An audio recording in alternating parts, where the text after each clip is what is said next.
Hello friends, welcome है आप सभी का आपके इस कृष्णा आर्ट्स एजुकेशन चैनल में, जो केवल और केवल बोर्ड एग्ज़ाम की तैयारी करवाने के लिए बनी है। इसलिए इस चैनल को आपने अभी तक सब्सक्राइब नहीं किया तो इस चैनल को सब्सक्राइब कर दें और साइड के बेल नोटिफिकेशन को प्रेस कर दें, ताकि हमारी वीडियो का लेटेस्ट नोटिफिकेशन आप तक सबसे पहले पहुँच सके।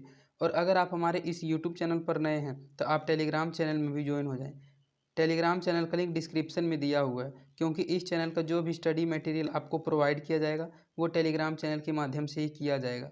स्टडी मटेरियल में आपको सभी सब्जेक्ट्स का चैप्टर बाय चैप्टर ऑब्जेक्टिव और सब्जेक्टिव क्वेश्चंस का पीडीएफ प्रोवाइड किया जाएगा, इसलिए आप टेलीग्राम चैनल को अवश्य ज्वाइन कर लें। तो चलिए इस वीडियो में आगे की ओर बढ़ते हैं। आज हम आपको कक्षा 10 का विज्ञान, जो विज्ञान का ही एक तीसरा भाग है, जीव विज्ञान बायोलॉजी, उसका पहला पार्ट जैव प्रक्रम बायोलॉजिकल प्रोसेस का ऑब्जेक्टिव क्वेश्चंस करवाने वाले हैं। इस वीडियो में हम आपके साथ 28 से लेकर 56 तक के ऑब्जेक्टिव क्वेश्चंस को करवाने वाले हैं, और यह वीडियो इस चैप्टर का सेकंड पार्ट है। और अगर आपने इसका फर्स्ट पार्ट वाला वीडियो नहीं देखा है, 1 से लेकर 27 तक का ऑब्जेक्टिव क्वेश्चंस वाला, तो आप डिस्क्रिप्शन में बायोलॉजी ऑब्जेक्टिव क्वेश्चंस के प्लेलिस्ट में जाकर उस फर्स्ट वाले वीडियो को भी देख सकते हैं। तो चलिए इसमें आगे की ओर बढ़ते हैं। इसके अनुसार हमारा पहला क्वेश्चन है, कूटपाद किस में पाया जाता है? जो कूटपाद होता है यह किस में पाया जाता है? ए पैरामीशियम में, बी यूग्लिना में, सी अमीबा में, या डी इनमें से किसी में से नहीं। तो ये जो कूटपाद होता है यह अमीबा में पाया जाता है, तो इसका सही आंसर ऑप्शन नंबर सी हो जाएगा, अमीबा में। कूटपाद जो होता है वह अमीबा में पाया जाता है। प्रकृति में ऑक्सीजन का संतुलन कैसे बना रहता है? जो प्रकृति होता है, नेचर होता है, उसमें ऑक्सीजन के संतुलन का बने रहने का कारण क्या है? क्योंकि जो प्रकृति होता है उसमें आप जानते होंगे कि ऑक्सीजन हम लोग लेते हैं, लेकिन वह ऑक्सीजन समाप्त नहीं होता, वह हमेशा बैलेंस रहता है। तो उसके संतुलन बने रहने का क्या कारण है? ए संयोजन क्रिया, बी प्रकाश संश्लेषण, सी अपघटन, या डी इनमें से कोई नहीं। तो इसका सही आंसर हो जाएगा ऑप्शन नंबर बी, प्रकाश संश्लेषण।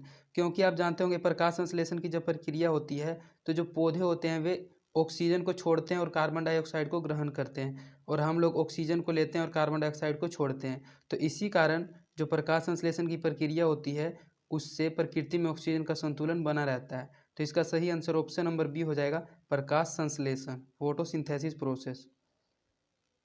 इसके बाद हमारा नेक्स्ट क्वेश्चन है, स्टोमाटा पौधों के किस अंग में पाया जाता है? ये जो स्टोमाटा होता है यह एक पौधे का अंग होता है, और यह पौधे के किस अंग में पाया जाता है?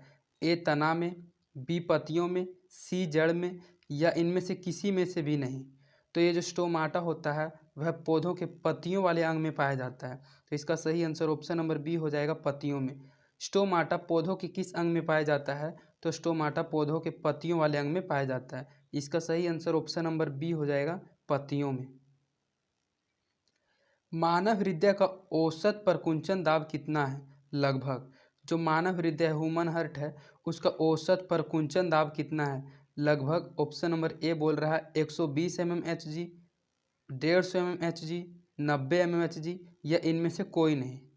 तो जो मानव हृदय का औसत प्रकुंचन दाब है वह 120 mmHg है, तो इसका सही आंसर ऑप्शन नंबर ए हो जाएगा, 120 mmHg मानव हृदय का औसत प्रकुंचन दाब है। और यह जो मान है यह लगभग में है, इसीलिए यहाँ भी लिख दिया गया कि जो मानव हृदय का औसत प्रकुंचन दाब है वह लगभग 120 mmHg होता है। इनमें कौन प्रकाश संश्लेषी अंग है? ये जो चारों अंग है ये पौधों का दिया गया है, क्योंकि आप जानते होंगे कि पौधों में ही प्रकाश संश्लेषण की प्रक्रिया होती है। और इसमें से पूछा जा रहा है कि कौन सा प्रकाश संश्लेषी का अंग है? ए पत्ती वाला अंग, बी स्टोरमा वाला अंग, सी ग्राना वाला अंग, और डी हरित लवक वाला अंग। तो आप जानते होंगे जो प्रकाश संश्लेषण की प्रक्रिया होती है वह पत्तियों के द्वारा होती है, तो इसका सही आंसर ऑप्शन नंबर ए हो जाएगा, पत्ती। इनमें कौन प्रकाश संश्लेषी अंग है? तो पत्ती इनमें से एक ऐसा अंग है पौधों का, एक ऐसा अंग है जो प्रकाश संश्लेषण की क्रिया करने में उसको सहायता देता है, तो इसका सही आंसर ऑप्शन नंबर ए हो जाएगा, पत्ती। वाष्प उत्सर्जन कैसी प्रक्रिया है? ये आपने फर्स्ट पार्ट वाले वीडियो में भी पढ़ा था कि वाष्प उत्सर्जन कैसी प्रक्रिया है। ए शारीरिक, बी भौतिक, सी रासायनिक, या डी प्राकृतिक। तो जो वाष्प उत्सर्जन की प्रक्रिया होती है यह एक प्रकार की भौतिक प्रक्रिया होती है, फिजिकल केमिकल रिएक्शन होता है, तो इसका सही आंसर ऑप्शन नंबर भी हो जाएगा, भौतिक प्रक्रिया। जो वाष्प उत्सर्जन होती है वह एक प्रकार की भौतिक प्रक्रिया होती है। शरीर में भोजन का पचना किस प्रकार की अभिक्रिया है? जो शरीर में भोजन पचता है तो वह भोजन का पचना किस प्रकार की अभिक्रिया है? ए अवकरण अभिक्रिया, बी ऑक्सीकरण अभिक्रिया, सी उदासीनीकरण अभिक्रिया और डी वैद्युत अपघटन अभिक्रिया। तो ये क्वेश्चन भी हमने आपको अम्ल क्षार एवं लवण वाले चैप्टर में भी पढ़ाया था कि जो शरीर में भोजन का पचना होता है वह ऑक्सीकरण प्रक्रिया के कारण पचता है। तो इसका सही आंसर ऑप्शन नंबर बी हो जाएगा, ऑक्सीकरण अभिक्रिया। शरीर में भोजन का पचना किस प्रकार की अभिक्रिया है? तो ऑक्सीकरण अभिक्रिया है। इसका सही आंसर ऑप्शन नंबर बी हो जाएगा, ऑक्सीकरण। स्वपोषी पोषण के लिए आवश्यक है। जो स्वपोषी पोषण होते हैं उनके लिए क्या आवश्यक है? A chlorophyll, B carbon dioxide तथा जल, सी सूर्य का प्रकाश और डी उपरोक्त सभी। तो आप जानते होंगे कि जो स्वपोषी पोषण करते हैं वे पौधे करते हैं, तो पौधों को क्लोरोफिल भी चाहिए, उनको कार्बन डाइऑक्साइड तथा जल भी चाहिए और सूर्य का प्रकाश भी चाहिए। तो इसका सही आंसर ऑप्शन नंबर डी हो जाएगा, उपयुक्त सभी। उपयुक्त सभी चीज़ों से ही कोई पौधा स्वपोषी पोषण कर सकता है।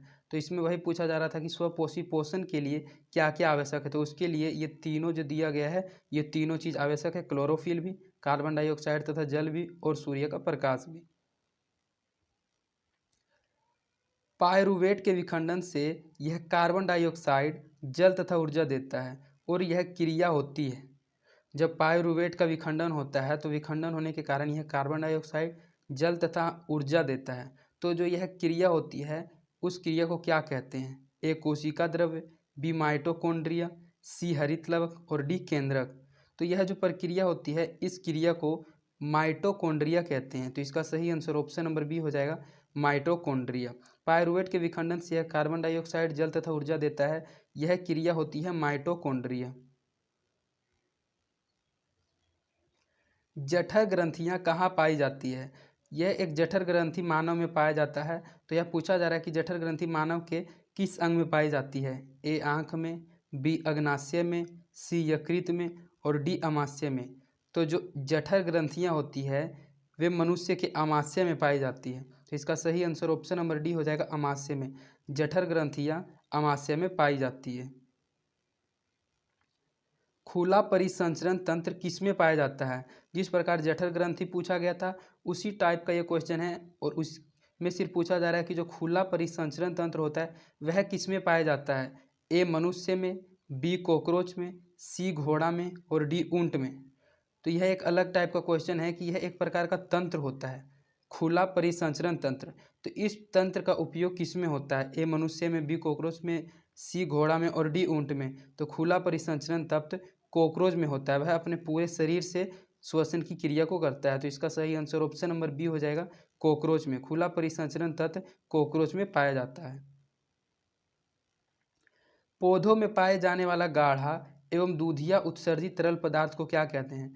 पौधों में एक गाढ़ा एवं दूधिया उत्सर्जित तरल पदार्थ होता है, तो उस तरल पदार्थ को क्या कहते हैं? ए लैटेक्स, बी रेजिन, सी गोंद और डी टेनिन। तो ये जो दूधिया और गाढ़ा उत्सर्जित तरल पदार्थ होता है उसको लैटेक्स कहा जाता है। तो इसका सही आंसर ऑप्शन नंबर ए हो जाएगा, लैटेक्स। पौधों में पाया जाने वाला गाढ़ा एवं दूधिया उत्सर्जित तरल पदार्थ को क्या कहते हैं? तो उस पदार्थ को लेटेक्स कहा जाता है। इसका सही आंसर ऑप्शन नंबर ए हो जाएगा, लेटेक्स। यूरिया रक्त में कहाँ से प्रवेश करती है? जो यूरिया होती है वह हमारे ब्लड में, हमारे रक्त में कहाँ से प्रवेश करती है?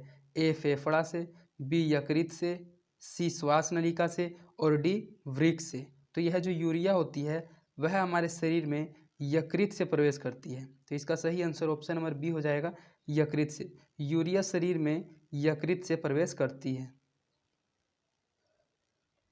प्रकाश संश्लेषण होता है। जो प्रकाश संश्लेषण होता है यह किस समय होता है? रात के समय में, दिन के समय में, या रात दिन होता है या फिर सुबह शाम होता है? तो जो प्रकाश संश्लेषण की क्रिया होती है, आप जानते होंगे कि प्रकाश संश्लेषण की क्रिया को करने के लिए सूर्य का प्रकाश बहुत ही आवश्यक है। तो सूर्य का प्रकाश दिन में ही रहता है। तो इसका सही आंसर ऑप्शन नंबर बी हो जाएगा, दिन में। जो प्रकाश संश्लेषण की प्रक्रिया होती है वह कब होता है? तो वह प्रक्रिया दिन में होता है, क्योंकि सूर्य का प्रकाश उसके लिए बहुत जरूरी है। तो इसका सही आंसर ऑप्शन नंबर बी हो जाएगा, दिन में। पादप में फ्लोएम संवाहक होता है। जो पादप में फ्लोएम संवाहक होता है वह क्या होता है? ए भोजन, बी कार्बन डाइऑक्साइड, सी जल और डी अमीनो अम्ल। तो जो पौधों में फ्लोएम संवाहक होता है वह भोजन होता है। तो इसका सही आंसर ऑप्शन नंबर ए हो जाएगा भोजन। पादप में फ्लोएम संवाहक होता है, वह संवाहक भोजन होता है। इसका सही आंसर ऑप्शन नंबर ए हो जाएगा भोजन। प्रकाश संश्लेषण क्रिया में ऑक्सीजन बाहर निकलता है। जो प्रकाश संश्लेषण की क्रिया होती है उसमें ऑक्सीजन बाहर निकलता है, किस चीज़ से? जल से, कार्बन डाइऑक्साइड से, या ग्लूकोज से, या डिकटीयोज्म से। तो जो प्रकाश संश्लेषण की क्रिया होती है उसमें ऑक्सीजन जल से बाहर निकलता है। तो इसका सही आंसर ऑप्शन नंबर ए हो जाएगा जल से। प्रकाश संश्लेषण क्रिया में ऑक्सीजन जल से बाहर निकलता जाता है। इसका सही आंसर ऑप्शन नंबर ए हो जाएगा जल से। रक्त में हल्के पीले रंग के चिपचिपे द्रव को कहते हैं। हमारा जो ब्लड होता है उसमें एक हल्के पीले रंग का एक चिपचिपा द्रव होता है, उस चिपचिपे द्रव को क्या कहते हैं? ए प्लाज्मा, बी सीरम, सी लिम्फ और डी लसिका। तो जो रक्त में हल्के पीले रंग का चिपचिपा द्रव होता है उस चिपचिपे द्रव को प्लाज्मा कहा जाता है। इसका सही आंसर ऑप्शन नंबर ए हो जाएगा प्लाज्मा। यह क्वेश्चन बहुत इंपॉर्टेंट क्वेश्चन है कि जो रक्त में हल्के पीले रंग का चिपचिपा द्रव होता है उस चिपचिपा द्रव को प्लाज्मा कहते हैं, जो कि ऑप्शन नंबर ए में है। प्रकाश संश्लेषी अंगक है। जो प्रकाश संश्लेषी अंगक है वह क्या है? ए पत्ती, बी हरित लवक, सी क्लोरोफिल और डी क्लोरोप्लास्ट। यह क्वेश्चन पिछले जैसे क्वेश्चन के जैसा है, लेकिन यह क्वेश्चन कुछ अलग है। इसमें पूछा जा रहा है कि जो प्रकाश संश्लेषी अंगक क्या है, तो प्रकाश संश्लेषी अंगक हरित लवक होता है। तो इसका सही आंसर ऑप्शन नंबर बी हो जाएगा हरित लवक। वृक्क के संरचनात्मक एवं क्रियात्मक इकाई को कहते हैं। जो वृक्क का संरचनात्मक एवं क्रियात्मक इकाई होता है उसको क्या कहते हैं? ए नेफ्रॉन, बी मूत्रवाहिनी, सी ग्लोमेरुल्स और डी बोमेन संपुट। तो जो वृक्क का संरचनात्मक एवं क्रियात्मक इकाई होता है उसको नेफ्रॉन कहा जाता है। इसका सही आंसर ऑप्शन नंबर ए हो जाएगा नेफ्रॉन। वृक्क के संरचनात्मक एवं क्रियात्मक इकाई को क्या कहते हैं? तो वृक्क के संरचनात्मक एवं क्रियात्मक इकाई को नेफ्रॉन कहा जाता है। इसका सही आंसर ऑप्शन नंबर ए हो जाएगा नेफ्रॉन। मनुष्य के शरीर की सबसे बड़ी ग्रंथि है। यह भी एक बहुत इंपॉर्टेंट क्वेश्चन है कि मनुष्य के शरीर की सबसे बड़ी ग्रंथि क्या है? ए लीवर, बी अग्नाशय, सी अंडाशय और डी एड्रीनल।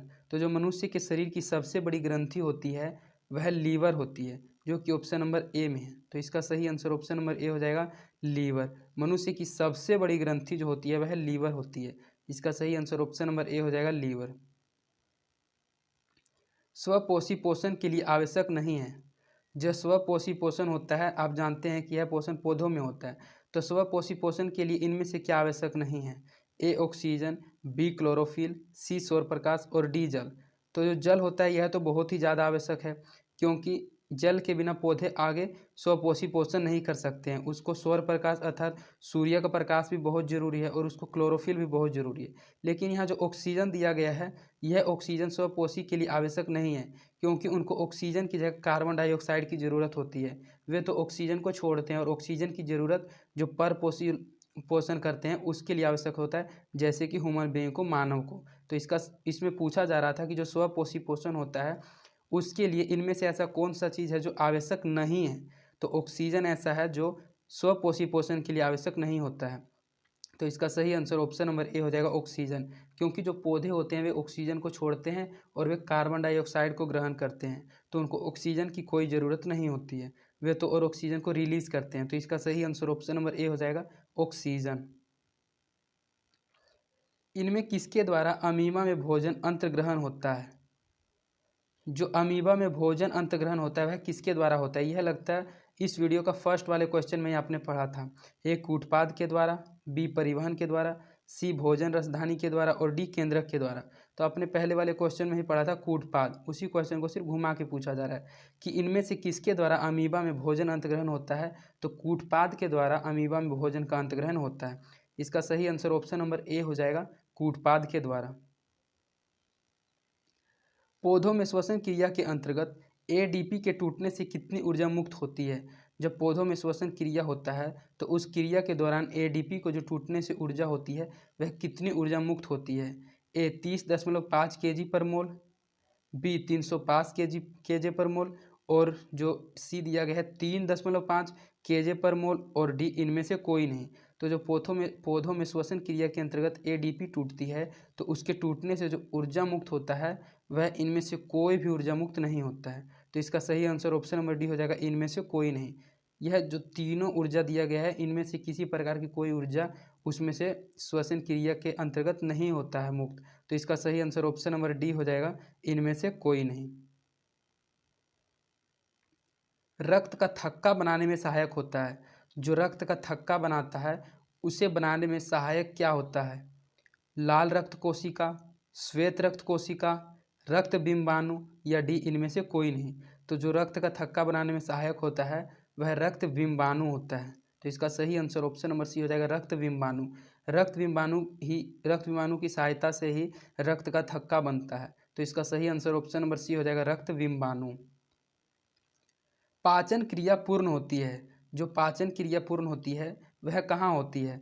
ए अग्नाशय में, बी बड़ी आंत में, सी छोटी आंत में और डी ग्रास नली में। तो जो पाचन क्रिया होती है वह छोटी आंत में जाकर पूर्ण हो जाती है, अर्थात समाप्त हो जाती है। तो इसका सही आंसर ऑप्शन नंबर सी हो जाएगा, छोटी आंत में। यह भी एक बहुत ही इंपॉर्टेंट क्वेश्चन है जो आप एवरीडे लाइफ में भी यूज करते होंगे कि पाचन क्रिया जो होती है वह किस आंत में जाकर पूर्ण होती है? तो वह छोटी आंत में जाकर पूर्ण होती है। इसका सही आंसर ऑप्शन नंबर सी हो जाएगा, छोटी आंत में पाचन क्रिया पूर्ण होती है। छोटी आंत की दीवार में पाई जाने वाली ग्रंथियों के स्राव को क्या कहते हैं?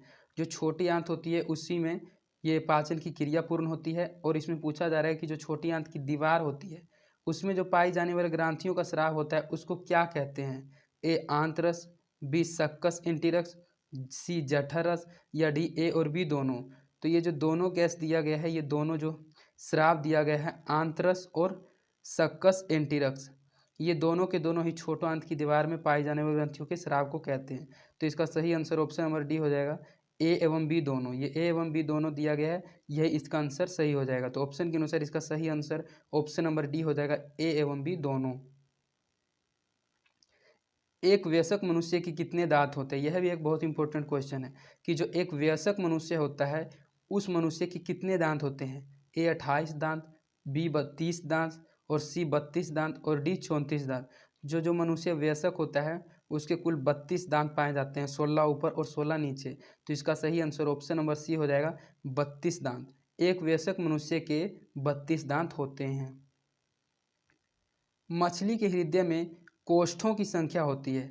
जो मछली का हृदय होता है उसमें कितने कोष्ठक पाए जाते हैं? ए 2, बी 3, सी 4 या डी केवल एक कोष्ठक पाया जाता है। तो जो मछली का हृदय होता है उसके हृदय में 2 कोष्ठक पाए जाते हैं। तो इसका सही आंसर ऑप्शन नंबर ए हो जाएगा, 2 कोष्ठक। मनुष्य के हृदय में कोष्ठक की संख्या कितनी है? तो मछली के हृदय में, यह मनुष्य नहीं मछली हो जाएगा, मछली के हृदय में कोष्ठों की संख्या कितनी है? तो मछली के हृदय में कोष्ठों की संख्या 2 है। इसका सही आंसर ऑप्शन नंबर ए हो जाएगा, 2। इसके बाद आपका इस वीडियो का लास्ट क्वेश्चन है, स्वाद कलियाँ पाई जाती है। जो स्वाद कलियाँ होती है मनुष्य में वह कहाँ पाई जाती है? अग्नाशय के ऊपरी सतह पर, जीभ के ऊपरी सतह पर, अग्नचर्वक पर और ग्रसनी के भीतरी दीवार पर। तो इस टाइप का क्वेश्चन तो आप याद नहीं किए हुए भी रहेंगे, फिर भी आप आंसर सही बता देंगे, क्योंकि जो स्वाद होता है टेस्ट आप किस चीज़ से लेते हैं? जीभ से लेते हैं। तो जीभ से रिलेटेड एक ही आंसर है, एक ही ऑप्शन है। तो इसका सही आंसर ऑप्शन नंबर बी हो जाएगा, जीभ के ऊपरी सतह पर स्वाद कलियाँ पाई जाती है। स्वाद कलियाँ जीभ के ऊपरी सतह पर पाई जाती हैं। तो इसका सही आंसर ऑप्शन नंबर बी हो जाएगा, जीभ के ऊपरी सतह पर। तो इस प्रकार आपका यह सेकंड पार्ट वाला वीडियो कंप्लीट हो गया है और इसके बाद इसका थर्ड पार्ट वाला वीडियो भी आएगा। और अगर आपको सभी पार्ट का वीडियो देखना है तो आप डिस्क्रिप्शन में बायोलॉजी ऑब्जेक्टिव क्वेश्चंस की प्लेलिस्ट में जाकर सभी वीडियोज़ को देख सकते हैं। और आप किसी अन्य सब्जेक्ट के भी वीडियोज़ को प्लेलिस्ट में जाकर देख सकते हैं। और अगर आपको हमारी वीडियोस पसंद आती है तो आप अपने दोस्तों के बीच भी इन वीडियोस को जरूर शेयर करें और आप हमारे वीडियोस को लाइक भी जरूर करें, इससे हमारा मोटिवेशन बना हुआ रहता है। और अगर आपको कोई बात हम तक पहुंचानी होती है तो आप कमेंट के माध्यम से अपनी बात को हम तक पहुंचा सकते हैं। तो आज के लिए इतना ही, धन्यवाद।